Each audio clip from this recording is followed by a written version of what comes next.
Here we are back at the old Bombala railway station. Decided to open it up for the day. Do a little bit of maintenance while we're over here. Some paint to be scrubbed off the windows around the back so we can repaint them. I'll show you them shortly. We got everything out. We set it all up. Pretty much the way it would have been back in its day.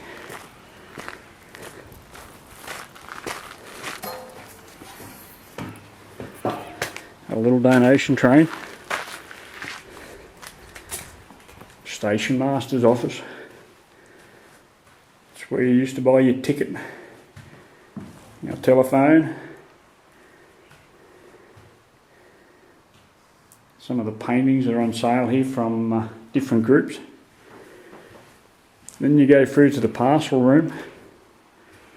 It's where all the smaller parcels used to come into here. We're stacked away in alphabetical order.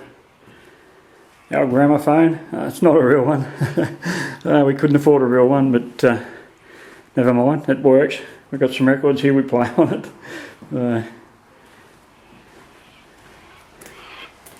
Then on the other side, the railway line, we've got our goods shed, where all the bigger items used to come in, be lifted off. Our track maintenance trolley, waiting on a bit of work to be done to get it up and running. New coat of paint, some of the dents knocked out of it, get it looking pretty flash again. But it all takes time and money.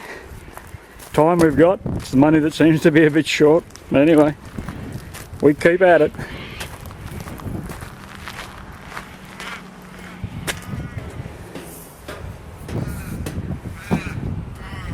And of course inside our goods shed, this is where everything would have been stored. We share the goods shed with the lavender distilling group. They distill their lavender here, and that's sold down at Lavender House, or down at the information centre. Some of it's sent away, obviously. They probably distill more than they can sell down there. And then down the other end of the far end of the goods shed, some items that belong, not quite sure who they all belong to. Tom Kennedy owns some of it. I think the Lions Club may own some of it as well, I'm not quite sure. Some interesting stuff amongst it. A male grooming set. Everyone would have had one back in the day. Of course, the old mouth organ there, and the old tobacco tins. And some of the tools you would find on the farms around here: grinders, drenchings, different assortment of spanners, old lawnmower, old cob grinder, corn grinder. And of course you got the old star sharpening stone.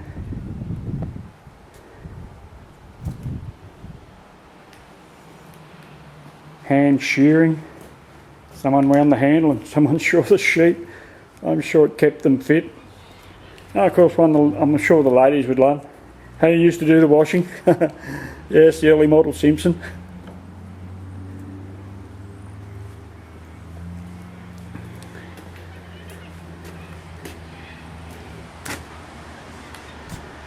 Some old motors owned by Tom Kennedy.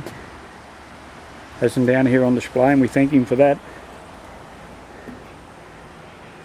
And of course this is where the trucks would have come in, pulled up, probably loaded stuff, loaded goods from out of the shed. And sadly our floor on the goods shed has become fairly dilapidated on the outside, and this section has been fenced off so no one can get in there. It is quite dangerous, but we're looking at ways of getting it replaced. Like I said, it all takes time. Eventually we will get there. The back view of our track maintenance trolley. Quite a big machine, quite heavy machine. It's very awkward to move around on your own. It will go down the maintenance trolley shed soon. As soon as we can get some volunteers to help lift it down out of here and get it over there. So if you're feeling fit, let me know. I'm looking for volunteers. We're halfway through March in 2014. the weather's starting to change. It's starting to take on them an autumn feel. Won't be long and our trees will start to turn gold and lose all their leaves. But they'll be back again next year. They look much better when they have leaves on them. One of our many trolleys we used to have here. We found this one in Canberra and it was kindly donated back to us. And we thank the heritage people in Canberra for that. They had it in storage up there. And we just happened to call in there one day and mention where we were from and what we're up to. And they said we might have one of your trolleys here. And they gave it back to us. So thank you. Here we have the gents' toilet. It's not functional at the moment, missing the handles. We do have the handles, we just got to get organised and put it back where it goes. But apart from that, it will be put back into use very shortly.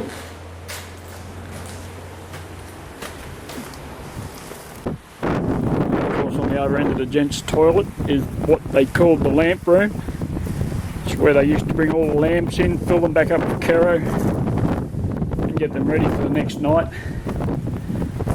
And that was all done here, just some of the artefacts we own. Someone kindly donated a heap of hooks for us that would have been used during the day.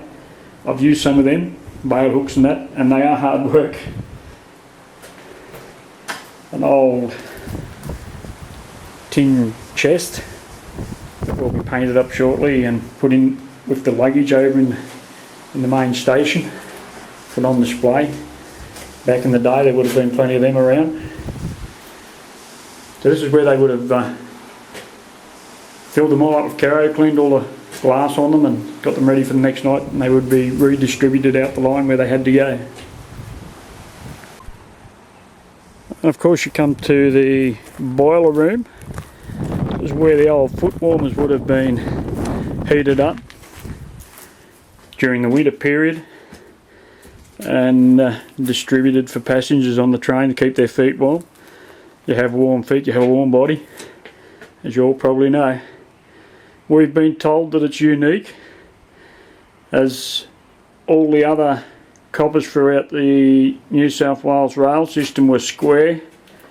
Ours is actually round. How right that is, I'm not sure. We can only go with what we were told. Of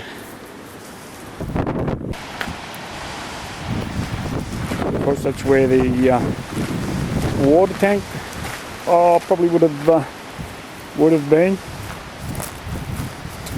And of course, then you come to the track maintenance trolley shed. We share this with the other group who share the railway precinct. So we only get to use a little bit of it.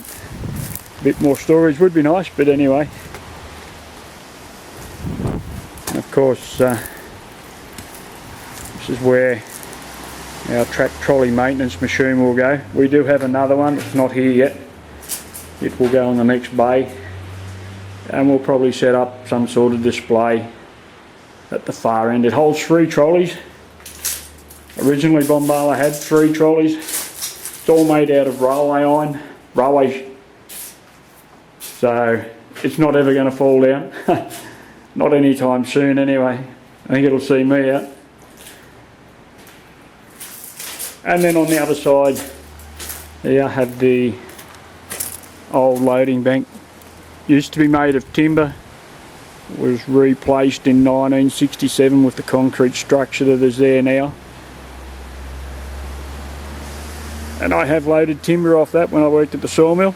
Used to send out timber out by train in 1982, 83, and of course then trucking took over, and it was the demise of the rural railway system throughout New South Wales. So there you go. We wander back over here to the railway station. We'll have a look at the windows, is what we're here to do today. So we'll go and have a look at them.